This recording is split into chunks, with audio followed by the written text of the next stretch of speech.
So there are three subcategories to principle three. They are how we digest, what and when we eat, and drink. So I'm going to jump ahead here. Western medicine has so successfully dissected the human body that it suffers from over separation. So here again, the division. What does it say here? There is a dynamic network of interactions among all 12 systems, with each system depending on the others to function interdependently. We're going to be talking about digestion here. We're going to be talking about the types of food that's going in your body. Yes, it has a direct effect on your muscular system. Yes, it has a direct effect on your fascial and your meridian system. And yes, it has a direct effect on your skeleton and your nervous system. The whole misconception about what we're dealing with when it comes to nutrition. Because remember I said it's a huge topic. Nutrition has everything to do with how we feel and disease. Do we all agree? So when we look at these statistics here, I mentioned these in part 1A. So we look at all the heart disease, the diabetes, the hypertension, the obesity, and the cancer. Do you think nutrition has something to do with it? So we have all these statistics, all this data, obesity, severe obesity prevalence, adults, United States, and children. But I thought that we had all these diets. Look at all this. Where did it get us? Where are we at? And then we don't even, you know, we had all these diets. We have all this war on cancer, and we have all these recommendations, and we still have all this. You see why I was scratching my head? This doesn't make any sense. Where did we go wrong? Where did we go wrong nutritionally, specifically? Where we went wrong is when we look at all these different approaches, all these different plans, all these different diets. In the last 25 years, approximately 2000 to 225 diet trends shifted from low fat to high fat, low carb, emphasizing whole foods, intermittent fasting. Major trends include Atkins, South Beach, paleo, keto, gluten-free, whole 30, and plant-based diets. Now, I will say something here. Some of these are good, but not all of what they teach in their system is right for everybody. Each person is unique in their nutritional needs. Is take a look at what you're putting in your body as far as macronutrients. And the best approach to that is to get a baseline. Remember how I was talking about this in part 1A? You got to assess. I got to find out where you're at, what's been going on behind the scene. I've said this in my other videos that when people come to me, they usually have a mystery. They've had their challenge for more than 2 years, some as long as 15 plus years, on and off, granted. Some relief came back, some relief came back, lost the weight, came back on, plus. You get the idea? It's a mystery. So I'm sort of like a detective. And like any good detective, I got to investigate. And I have to gather evidence. And the first place I need to start is by looking at your health history. Because the mystery is in the history, ladies and gentlemen. This is not a linear system. This is a nonlinear, multidimensional communication network. And they all communicate with one another. So if this cycle, your sleep-wake cycle, is off, it is affecting your growth and repair, which will affect the density of your bones and the health of your tissues. That concern by not sleeping and that stress that you might be under that's affecting your sleep could be found also in your digestive system. So what you're beginning to see here is I'm really looking between the lines. That is a sign of intelligence, number one, is to read between the lines and get the answers that are unseen. The other thing is with these questionnaires, I'm using a Socratic method of teaching and, you know, getting you to think critically and to become an active participant in this process. You know, I'm teaching people how to fish, not just giving them a fish. And I think active learning is another important aspect in our wellness and our movement care. I want my clients to be actively involved in this process because they're really the ones that are guiding the boat. I'm showing them where to go on the river, but they're the ones that are going to have to steer the boat or power the boat to get it going where I would suggest that you would go. The first thing that I decided to put in the subcategories was how we digest. A lot. First, let's look worldwide and see what we come up with here. Digestive diseases are a massive global health burden, causing over 7 billion incidents, 8 million deaths in 2019, and nearly 3 billion people suffering from related conditions. Wow. Now, this is just plugging into AI. So it's a burden, and it's probably, if we looked at the costs, we know it's huge. And we have all types of digestive dysfunctions or disorders, if you will. Now let's look at what happens in the US. So here we have 60 to 70 million Americans annually, 40% reporting symptoms of GERD, IBS, constipation, etc., etc. All diseases and musculoskeletal dysfunctions are related to a digestive disorder.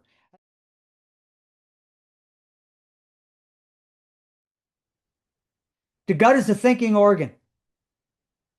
The gut is where you house almost 75% of your functioning biochemical immune system. Because we're going to find out later in part 3 that 80% of it is located in your biofield.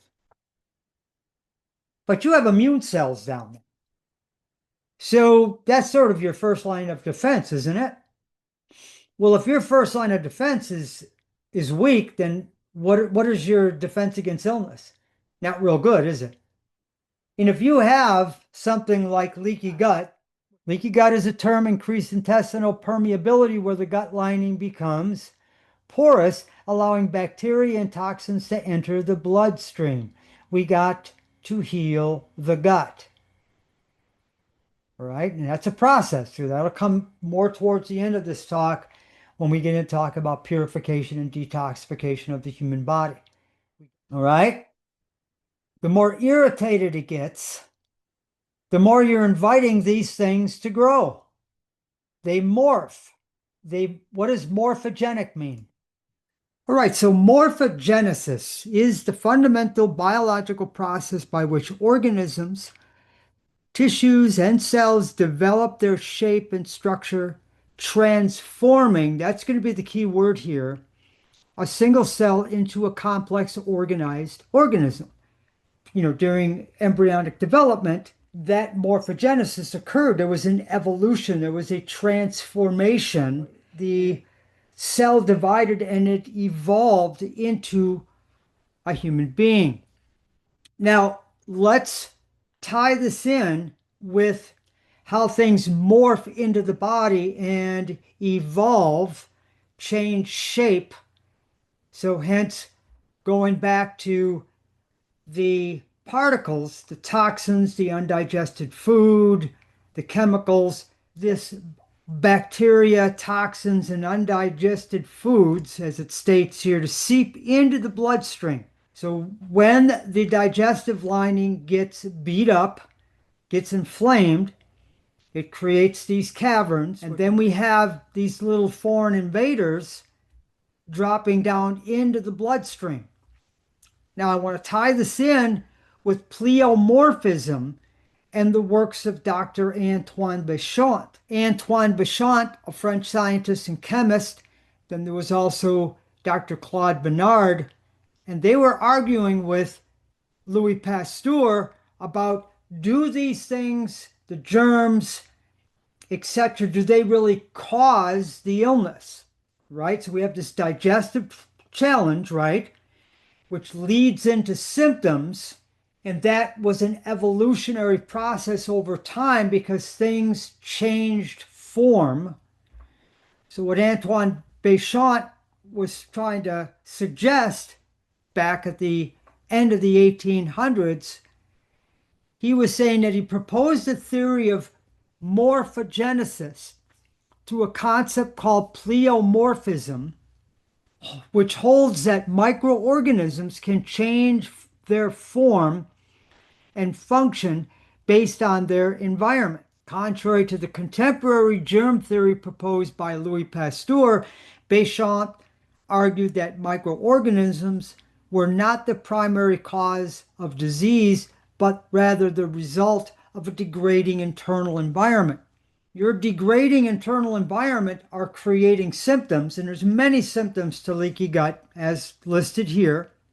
I'm going to talk more about this, and I'm also going to share some video footage of Dr. Robert O. Young, who furthered studied Antoine Béchamp's work and many others, and actually seeing this pleomorphism for himself under a microscope, that these things will change form and evolve into something that is detrimental to the body. So we have to think, we have this dirty environment. So an environment might be your digestive tract. That's an environment. Your bloodstream is an environment. These are internal cellular environments. Your lymphatic system is an internal environment. Anywhere where there's liquid is an internal ocean, an environment. And when that liquid gets dirty, it creates what they call pleomorphism, and we get the transformation from a healthy, thriving organism to organisms that were not there before. So, what does this have to do with leaky gut, digestion, and health? Well, it has everything to do with it. Because here we have the foreign invaders. So, you eat the wrong foods, you drink the wrong liquids, and they sit and they putrefy in your body. Most people's digestive systems are already beaten down for many other reasons: antibiotic overuse, emotional distress. There's many reasons why this internal digestive terrain is is dysfunctional. You see on this side, we have the normal tight junctions between these little structures. On this side, we have an inflammatory response. So the junctures are open, allowing for these things to drop down in between, creating an immune reaction, because your immune system will see this as a foreign invader, something that doesn't belong, and it builds up an attack because that's what it's designed to do. It has a natural sense of intelligence. But what happens over time as this stuff sits on here, it creates an inflammatory response. It evolves, it morphs into something that is not healthy. And that's what Antoine Béchamp was trying to say. It wasn't the germ itself. It was, we have a dirty environment. So let's look at it this way. So let's say we're going to buy new carpeting for our home.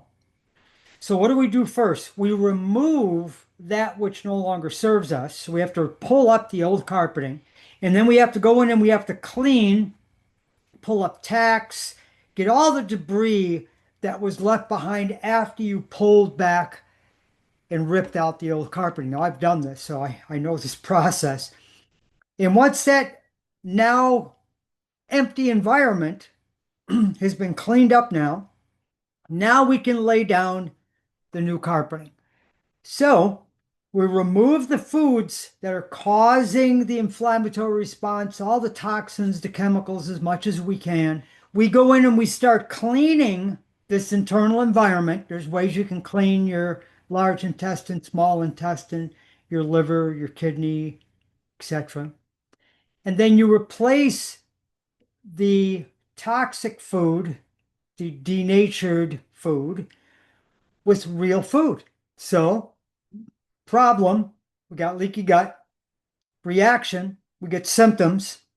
Solution, pull up, get rid of the foods that are causing the challenge, clean up the surface, and bathe your body with the right foods. Now, I'm using a general explanation here because there's a lot more that goes into restoring and replenishing that tissue, like aloe juice and certain herbs, and there's probiotics, etc. But you know what I mean.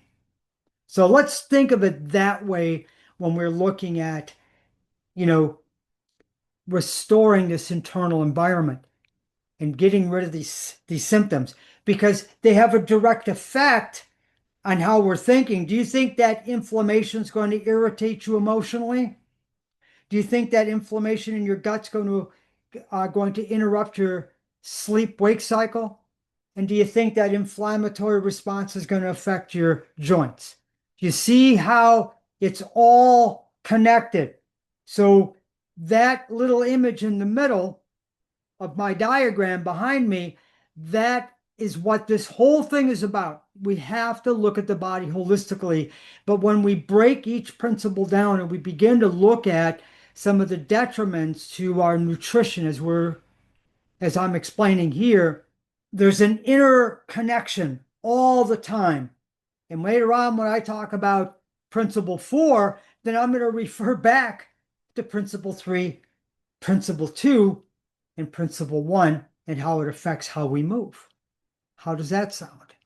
So Antoine Béchamp was saying that through pleomorphism, he said, rather than being fixed in a form, these microzymas could evolve into bacteria, viruses, fungi, depending on the condition of the host terrain, depending on your health.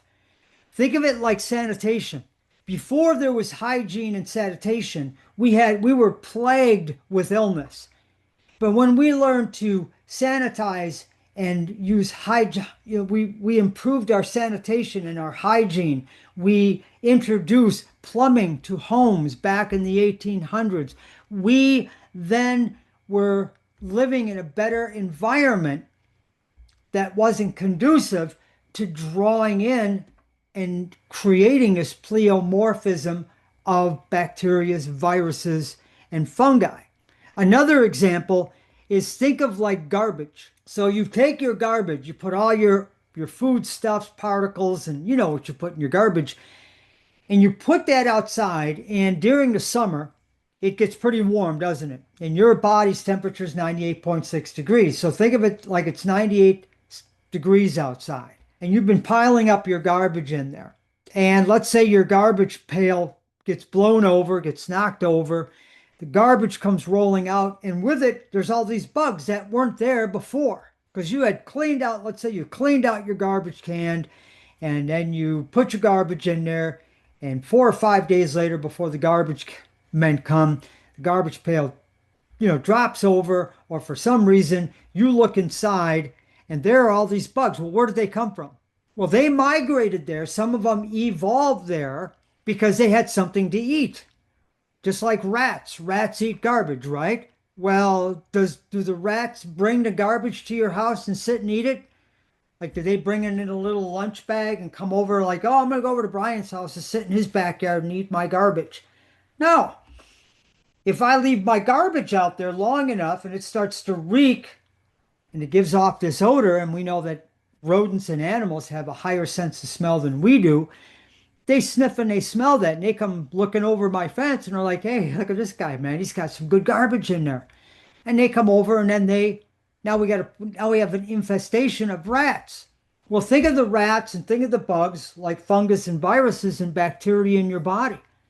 And that was the whole argument. They were saying, no, it's not the germ. We have to teach people to clean their environment. And that's what fostered the terrain theory. Béchamp asserted that disease arises when the body's internal environment, the pH, toxicity, nutrient status, deteriorates. So the importance of principle 3, we start with digestion because that's where everything is happening, right? So Hippocrates said disease begins in the gut. That's where everything is happening. So we have to get that environment under control because it affects your blood, it affects your lymph, which will affect your nerves, which will affect every organ in your body because your organs, some of your organs act as filters, and we don't want them to run overtime. In this view, germs are attracted to diseased tissues, acting as cleanup crews rather than invaders. That didn't work out real well, and I'm gonna get to where we went wrong because it wasn't just Béchamps' work; it was also Dr. Claude Bernard, because he was also saying the same thing. He was talking about the milieu interior and keeping that milieu interior in balance. And he was a big proponent of the terrain theory. The terrain theory possessed that the internal environment of the body, the terrain, the milieu interior, is more critical to health than the presence of external microbes, in contrast to Louis Pasteur's germ theory. So to enhance your wellness, to help you to feel well, I'm teaching you something that was taken from you, number one. Number two, does this make sense? The terrain. So we go back to the garbage. We go back to any example you want to use. You leave your dirty dishes in the sink. You don't clean your bathroom for weeks on end. You're going to have a problem. So it all comes down to, do we focus on the germ or do we focus on the terrain? Now, let me explain this a little bit further here. And then later on, I'll share some video footage of an interview with Dr. Robert O. Young, Dr. Kaufman, and then excerpts from a book. And that will drive this topic home. And then, of course, like always, I will provide links in the description below so you can do your own homework. You don't have to believe me. You do the same thing that I did. You follow the rabbit down the rabbit hole, and you go back to the source, back to the beginning of time. Remember, in 1910, this all got washed away because of the Flexner Report, which I talked about in Part 1A, which I talked about in my other video series called The Next Evolution in the Wellness and Movement Industry, which you can find on my YouTube channel, my Rumble channel. That would be episodes 2, 3, and 4. I discussed the Flexner Report. So the germ theory versus the terrain theory. So let's start with a little image where it says, if the tank is dirty, do you treat the fish inside the tank with pharmaceuticals, antibiotics, or other measures while ignoring toxicity? Or do you clean the tank and environment to keep the fish inside the tank healthy and prevent it from becoming sick? Well, the germ theory, which is referred to the dirty cellular environment, pioneered by French chemist Louis Pasteur and German medical doctor Heinrich Hermann Robert Koch, disease arises from germs outside the body, whereas the terrain theory, the clean cellular environment, pioneered by French physiologist Claude Bernard, nurse Florence Nightingale, and medical doctor Rudolf Virchow, and professor of medicine pharmacist Pierre-Antoine Béchamps, believed disease was a condition of imbalances in the internal terrain of the body. They emphasize the context of environment, the terrain in which germs lived. On the one hand, if the terrain was balanced in homeostasis, then germs could not flourish. On the other hand, if the terrain were out of balance, then germs would thrive.